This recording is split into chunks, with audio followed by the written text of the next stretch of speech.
ورحمة الله وبركاته. كنتمنى كلكم تكونوا بخير وعلى خير وفي احسن الاحوال. مرحبا بكم معايا في فيديو جديد. اليوم ان شاء الله غادي نحضر معكم تورته بنكهه الفريز اللي كتجي رائعه. خليكم معايا شوفوا المقادير والطريقه.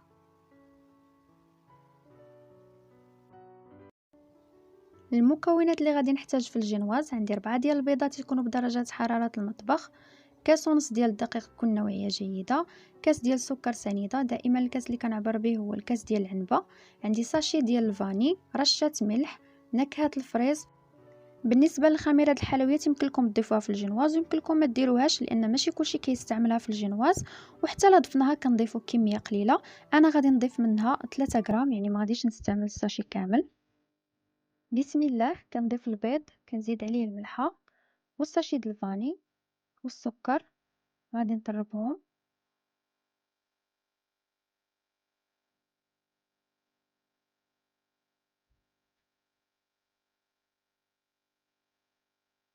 ودابا غادي نضيف نكهه الفريز وغادي نرجع نطربوه حتى يضاعف الحجم ديالو. صافي حتى كنحصلوا على هذا القوام. ودابا غادي نضيف الدقيق غير بالتدريج كل مره شويه. ملاحظه كيكون عندنا الدقيق مغربل، فاش كنبغيو نضيفو كنعاودو نغربلوه. غادي نبدا نخلط غير من التحت للفوق بشويه. الا شفتوني كنزرب فانا دايره تسريع الفيديو، اما خصكم تخلطوا غير بشويه باش ما ينزلش لكم البيض. انا ضفت 3 غرام ديال الخميره مع الدقيق. كناخد مول كندهنو بالزبده وكنرشو بالدقيق وكنصب فيه الخليط. غادي ندخل الجينواز الفران يطيب ونتلاقاو باش نكملوا باقي المراحل. من بعد ما كيطيب الجينواز كنخليه كيبرد. كناخد موس كندوز غير من الجناب، ما كنقسموش الجينواز كامل. وكناخد خيط كنديرو في هذيك البلاصه اللي دوزت بالموس، كنعقدو.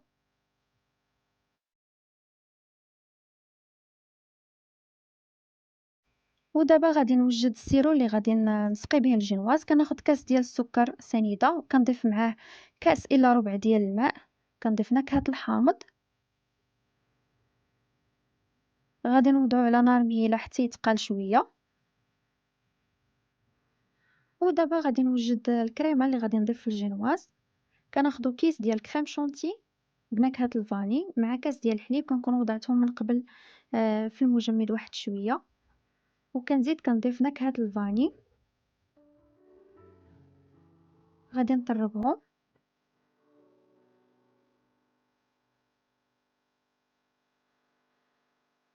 من بعد ما وجد السيرو غادي نسقيو به الجينواز.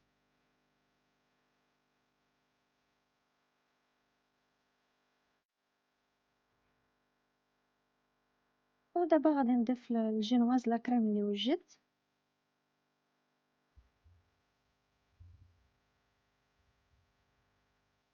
بالنسبه للتزيين كناخد شكلاط اسود كندوبو كنضيف ليه ياغورت ديال البنان. غادي نحركهم جيدا.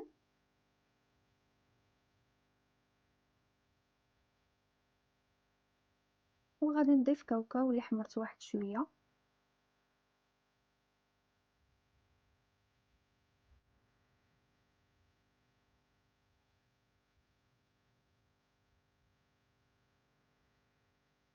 غادي نضيفو على الوجه ديال التورته كذلك الجوانب.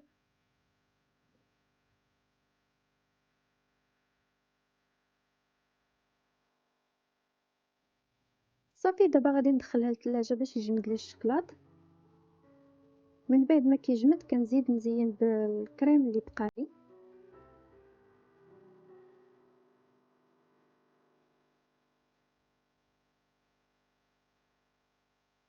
وغادي نضيف هاد الحبيبات ديال الشكلاط. والتزيين كيبقى اختياري.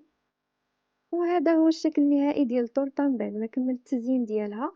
التزيين بسيط ولكن كيجي زوين، والمذاق ديالها كيجي رائع جدا بهذيك النكهه ديال الفريز اللي ضفنا في الجينواز. كتجي لذيذه بزاف، غير جربوها واكيد غادي تعجبكم. وكيف قلت لكم التزيين كيبقى اختياري، يمكن لكم تزينوها بالطريقه اللي بغيتو. غادي نقسمها باش تشوفوا كيف جات.